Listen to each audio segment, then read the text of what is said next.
الحمد لله رب العالمين والعاقبة للمتقين ولا عدوان إلا على الظالمين والصلاة والسلام على رسوله الكريم اما بعد۔ اللہ تبارک و تعالیٰ پر حمد و ثنا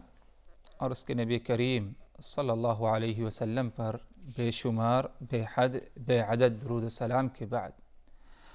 محترم ناظرین،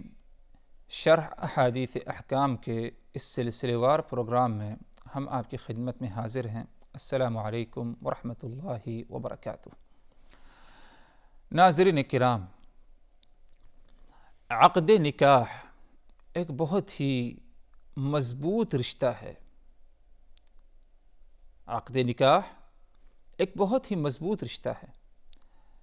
ایک ایسا عقد ہے، ایک ایسا رشتہ ہے کہ دو طرفہ شوہر ہو یا بیوی ہو، دونوں پر مختلف حقوق عائد اور لازم ہوتے ہیں۔ شوہر پر بیوی کے حقوق ہیں، بیوی پر شوہر کے حقوق ہیں۔ ان دونوں طرفہ کو ایک دوسرے کے حقوق کو ادا کرنا ہے، اور اسی طرح بعض حقوق ایسے ہیں جو کہ مشترکہ حقوق ہوتے ہیں ازدواجی زندگی میں۔ ان حقوق کی اگر ادائیگی نہ ہو تو یہ رشتہ جو مضبوط ایک رشتہ ہے، اللہ تبارک و تعالیٰ کے حکم سے، رسول کی تعلیمات کی پابندی کرتے ہوئے اس رشتے کو بنایا جاتا ہے، رشتہ کیا جاتا ہے۔ اگر اس میں حقوق کی ادائیگی نہ ہو، ایک دوسرے کے حق کا لحاظ نہ ہو، مقام و مرتبے کا لحاظ نہ ہو، تو یہ رشتہ ختم بھی ہو سکتا ہے جدائی کے ذریعے، چاہے یہ جدائی طلاق کے ذریعے ہو یا خلع کے ذریعے ہو یا قاضی کا فیصلہ ہو اس رشتے کو توڑنے کا، ختم کرنے کا۔ بعض دفعہ ہوتا یہ ہے کہ نہ شوہر طلاق دینے کو تیار ہے اور نہ عورت خلع لینے کو تیار ہے،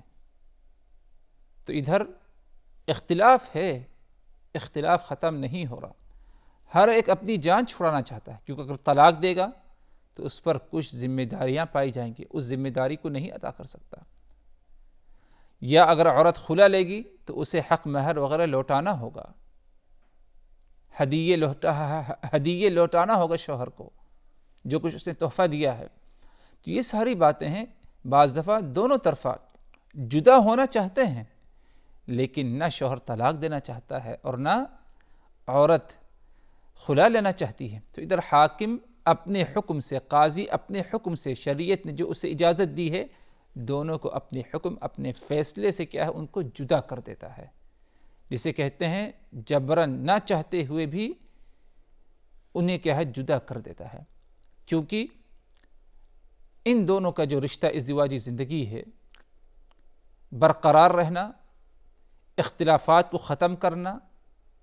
اس کا امکان نہیں پایا جا رہا ہے۔ ایک راستہ یہ ہے کہ طلاق دینا،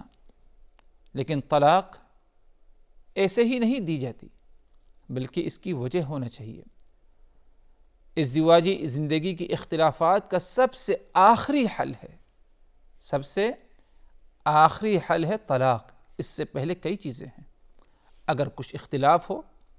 وعظ و نصیحت ہونا چاہیے، شوہر اپنی بیوی کو سمجھائے، لطف، پیار، محبت کے ذریعے، اچھے جملوں کے ذریعے نصیحت کرے، اللہ، اس کے رسول سے ڈرائے۔ اگر بیوی اس کے باوجود نہیں مانتی تو اپنے بستر کو کیا ہے، الگ کر دیا جائے، اپنے بستر کو بیوی سے الگ کر دیا جائے، ساتھ میں اکٹھا ایک جگہ آرام نہ کریں، تاکہ اس کو احساس ہو کہ میرا شوہر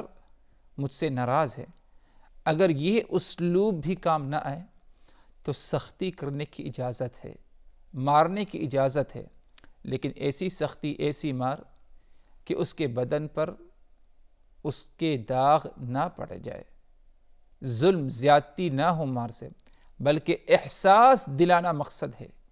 کہ ہاں مجھ پر جو ہے اب ہاتھ اٹھ چکا ہے، مجھ پر اب مار ہے، مجھ پر سختی ہو رہی ہے، مزید احساس دلانا مقصد ہے۔ اگر تب بھی بات نہیں مانتی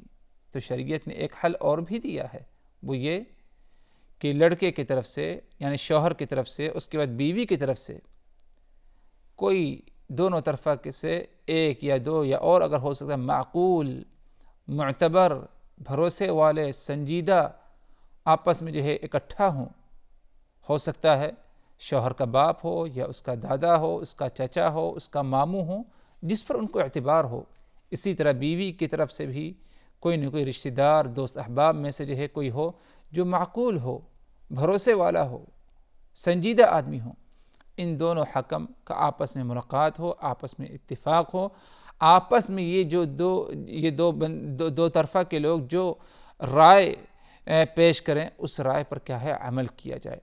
لیکن ان تمام طریقوں کو اختیار کرنے کے باوجود اگر اختلاف ختم نہیں ہوتا تو اب سب سے آخری حل پایا جاتا ہے طلاق یا خلع یا یوں کہا جائے جدائی. لیکن کہنے کا مقصد ادھر یہ تھا اصل کہ یہ جدائی ایک آخری علاج ہے اختلافات، ازدواجی زندگی کے اختلافات کو ختم کرنے کا. ورنہ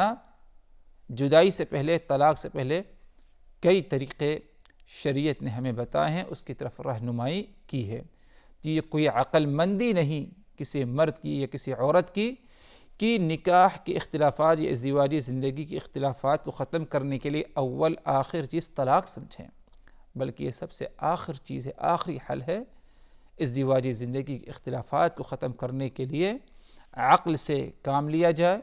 اور دوسرے جو بہت سارے وسائل، کئی ایک وسائل ذکر کیے گئے ہیں اختلافات کو ختم کرنے کے لیے، ان وسائل کو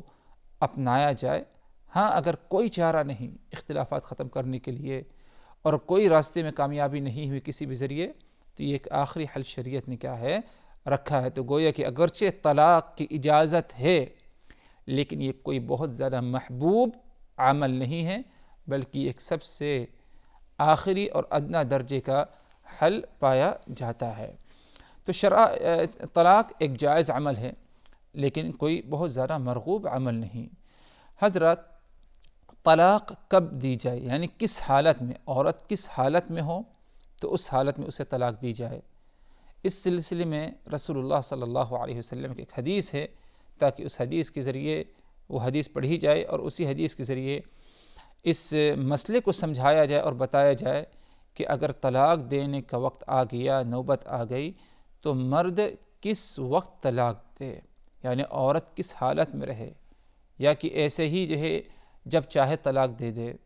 آپ صلی اللہ علیہ وسلم سے اس سلسلے میں مروی ایک بہت ہی عظیم اہم حدیث ہے، پڑھی جا رہی ہے،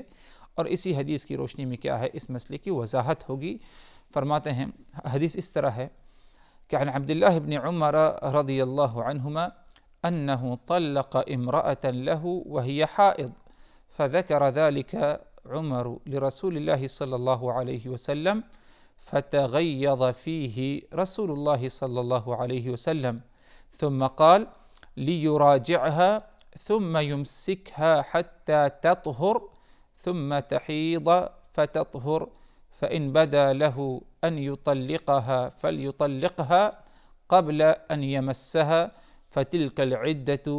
كما أمر الله عز وجل. حدیث کا معنی اس طرح ہے کہ حضرت عبداللہ ابن عمر رضی اللہ عنہما سے روایت ہے کہ عبداللہ ابن عمر نے اپنی بیوی کو حالت حیض میں طلاق دے دی. حضرت عمر رضی اللہ عنہ نے اس کا تذکرہ رسول اللہ صلی اللہ علیہ وسلم سے کیا تو آپ صلی اللہ علیہ وسلم ناراض ہوئے اور فرمایا اس کے لیے ضروری ہے کہ اس خاتون سے رجوع کرے، پھر اسے اپنے پاس رکھے یہاں تک کہ وہ پاک ہو جائے، پھر اسے حیض آئے اور پاک ہو. اگر ضرور اس نے اسے طلاق دینی ہے تو اسے چھونے سے پہلے اسے کیا ہے طلاق دے. یہ طریقہ کار ہے جس کا اللہ تعالیٰ نے حکم دیا ہے. یہ حدیث ہے رسول اللہ صلی اللہ علیہ وسلم کی، جسے صحیح بخاری اور صحیح مسلم میں کیا ہے یہ حدیث مروی ہے. اس حدیث میں آپ صلی اللہ علیہ وسلم نے عبداللہ ابن عمر کے قصے کو، معاملے کو سننے کے بعد کہا فَتِلْكَ الْعِدَّةُ كَمَا أَمَرَ اللَّهُ عَزَّ وَجَلَّ۔ آپ صلی اللہ علیہ وسلم نے طریقہ بتایا، وقت بتایا طلاق دینے کا، اور کہا کہ یہ وہی طریقہ ہے جس طریقے اور جس وقت میں اللہ تبارک و تعالی نے طلاق دینے کی اجازت دی ہے۔ اس سے یہ معلوم ہو رہا ہے حضرات کہ طلاق دیتے وقت یا دینے کا جب ارادہ ہو تو اس وقت جو ہے اس ایک بات کا لحاظ رکھا جائے کہ عورت اپنے مخصوص ایام سے نہ ہو۔ مخصوص ایام سے اگر عورت ہے تو اسے طلاق دینے کی کیا ہے، گنجائش، اجازت نہیں ہے، اور یہ حرام کام ہے، کیونکہ رسول اللہ صلی اللہ علیہ وسلم نے ادھر منع فرمایا۔ جب عبداللہ ابن عمر رضی اللہ عنہما نے اپنی عورت، اپنی بیوی کو طلاق دیا، تو جس وقت طلاق دیا وہ عورت حالت حیض سے تھی، یعنی اپنے مخصوص ایام سے تھی۔ عبداللہ ابن عمر کے والد امیر المؤمنین عمر ابن الخطاب رضی اللہ عنہ اللہ کے رسول صلی اللہ علیہ وسلم کے پاس آتے ہیں اور عبداللہ ابن عمر کا ایک قصہ بتاتے ہیں کہ اس نے اپنی عورت کو طلاق دیا، اور طلاق ایک ایسے وقت دی کہ عبداللہ ابن عمر کی عورت حالت حیض سے مخصوص ایام سے تھی۔ آپ صلی اللہ علیہ وسلم جب سنا تو آپ جو ہے غصہ ہوئے، ناراض ہوئے، یہاں تک کہ آپ صلی اللہ علیہ وسلم نے حضرت عمر کو حکم دیا کہ جاؤ عبداللہ کو کہو کہ اپنی بیوی کو لوٹا لے، رجوع کر لے، اور اس کو اپنے پاس رکھے یہاں تک کہ وہ پاک ہو جائے اپنے مخصوص ایام سے۔ اب اس کے بعد اسے حیض آتا ہے، پھر اسے کیا ہے، طہارت ہوتی ہے۔ اب طہارت جب دوبارہ ہوئی تو اگر اسے طلاق دینا ہے تو طلاق دے قبل اس کے کہ وہ اس سے کیا ہے، ملاقات کر لے، یعنی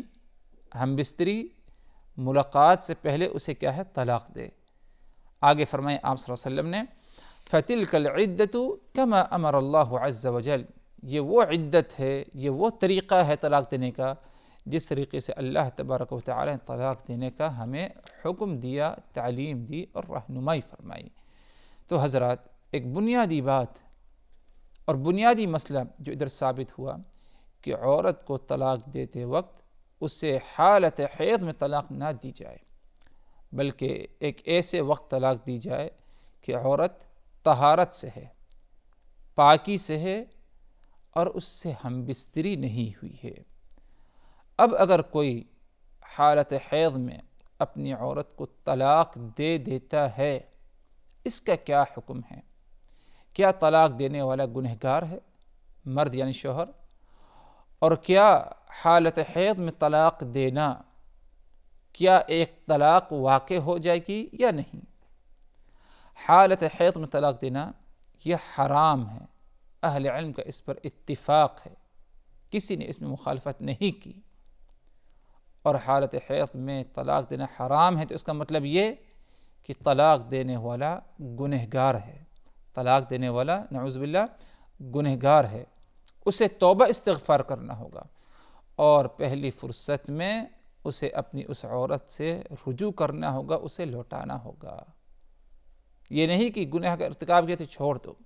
بلکہ توبہ استغفار کرے، اور کفارہ یا توبہ استغفار کا تقاضا یہ ہے کہ اس عورت کو کیا ہے، لوٹا لو، رجوع کر لو، کیونکہ رسول اللہ صلی اللہ علیہ وسلم نے عبداللہ ابن عمر رضی اللہ عنہما کو اسی بات کا حکم دیا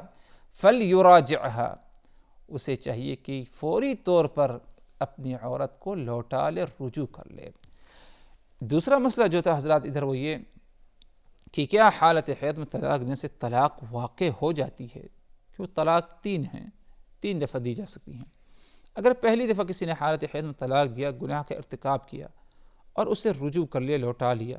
تو کیا یہ پہلی طلاق جو حالت حیض میں دی گئی کیا ہے طلاق واقع ہو چکی ہے؟ جمہور اہل علم کا یہی کہنا ہے کہ حالت حیض میں طلاق دینا اس سے ایک طلاق واقع ہو جاتی ہے، کیونکہ رسول اللہ صلی اللہ علیہ وسلم نے کیا فرمایا، فَلْيُرَاجِعْهَا، اسے چاہیے کہ اسے لوٹا لے۔ اور لوٹایا کب جاتا ہے؟ جب طلاق واقع ہو جاتی ہے تب رجوع ہوتا ہے۔ تو اسی لیے ادھر اگر دیکھا جائے تو آپ صلی اللہ علیہ وسلم کے الفاظ پر غور کیا جائے، آپ صلی اللہ علیہ وسلم کی باتوں پر غور کیا جائے تو جمہور اکثر اہل علم کا یہی کہنا ہے کہ حالت حیض میں اگر طلاق دیا تو وہ ایک طلاق مانی جائے گی، اگرچہ وہ لوٹا بھی لے، لوٹانا تو ہے لیکن اگر نہیں لوٹا تب تو ایک طلاق ہے، اور اگر لوٹا لیتا ہے تب بھی ایک طلاق کیا ہے واقع ہو چکی ہے۔ اب اگر حالت حیض میں طلاق دیا، اب اس نے جو ہے لوٹا لیا اپنی عورت کو، لوٹانے کے بعد اب اسے طلاق کب دے؟ طلاق پاکی کے حالت میں دے، طلاق پاکی کی حالت میں دے، یعنی عورت حالت حیض سے نہ ہو بلکہ پاکی کی حالت میں ہو تب طلاق دے، اور ایسی پاکی کہ جس میں مرد نے اس سے ملاقات نہ کی ہو، ہم بستری نہ ہو، ورنہ اگر ملاقات ہو چکی ہے پاکی میں اور ملاقات کے بعد طلاق دینا چاہتا ہے تو یہ جائز نہیں ہوگا، یہ طریقہ طلاق کا نہیں ہے، بلکہ طہارت میں ایسی طہارت کہ عورت سے مرد ملاقات نہ کیا ہو تب کیا ہے طلاق دی جائے، یہ سنت اور صحیح طریقہ ہے، ورنہ حالت حیض میں طلاق دینا یہ طلاق بدعی ہے۔ اسی طرح اگر دیکھا جائے ایسے وقت طلاق دینا جس میں اس نے اس سے ملاقات کی ہو، طہارت کی حالت میں عورت کی ملاقات کی ہو، ہم بستری ہو، یہ بھی کیا ہے غیر مناسب طریقہ ہے۔ تو جب عورت جو ہے حالت حیض سے پاک ہو،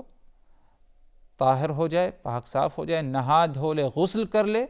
اب اگر طلاق دینا ہی ہے تو طلاق ایسے وقت دے عورت سے ملاقات کرنے سے پہلے۔ اور اس میں کئی حکمتیں پائی جاتی ہیں کہ حالت حیض میں طلاق کیوں نہ دی جائے،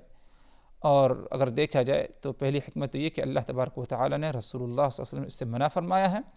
اور دوسری حکمت یہ ہے کہ عام طور پر مرد عورت سے دور رہتا ہے، قریب نہیں رہتا حالت حیض کے وقت بنسبت جو ہے عام حالت میں، تو آپس میں گفتگو، بات چیت ہونا، سمجھوتے کی جو باتیں ہوتی ہیں غصے کے بعد یہ تمام چیزیں جو ہے کم پائی جاتی ہیں۔ تو اور بھی کئی وجوہات ہیں کہ جس بنا پر کیا ہے حالت حیض سے کیا ہے ہمیں طلاق دینے سے کیا ہے منع کیا گیا ہے، اور ادھر ممانعت کیا ہے رسول اللہ صلی اللہ علیہ وسلم کی طرف سے، اور ایسا کرنا کیا ہے حرام ہے، فوری طور پر کیا ہے اسے کیا ہے لوٹانا ہوگا۔ اور طہارت کی حالت میں جب عورت پاک صاف ہو، بغیر اس سے ملاقات کیے،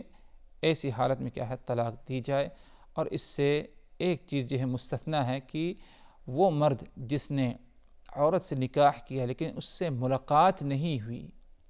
جسے کہتے ہیں رخصتی نہیں ہوئی عورت کی جو ہے شوہر کی طرف، اس سے پہلے اگر طلاق دے دے تو اس کے لیے یہ حکم لاگو نہیں ہے، یہ حکم صرف ان کے لیے لاگو ہیں جنہوں نے کیا ہے نکاح کے بعد ازدواجی زندگی میں ملاقات ایک دوسرے سے خلوت جو ہے پائی گئی ہو، ان کے لیے کیا ہے یہ حکم ہے۔ محترم ناظرین، آج کے اس نشست میں اسی پر اکتفا کرتے ہیں، مزید اور باتیں کسی اور مسئلے پر انشاءاللہ اگلی ملاقات میں ہے، اس وقت تک کے لیے اللہ تبارک و تعالیٰ کی حفاظت میں، وآخر دعوانا ان الحمد للہ رب العالمین، والسلام علیکم ورحمۃ اللہ وبرکاتہ۔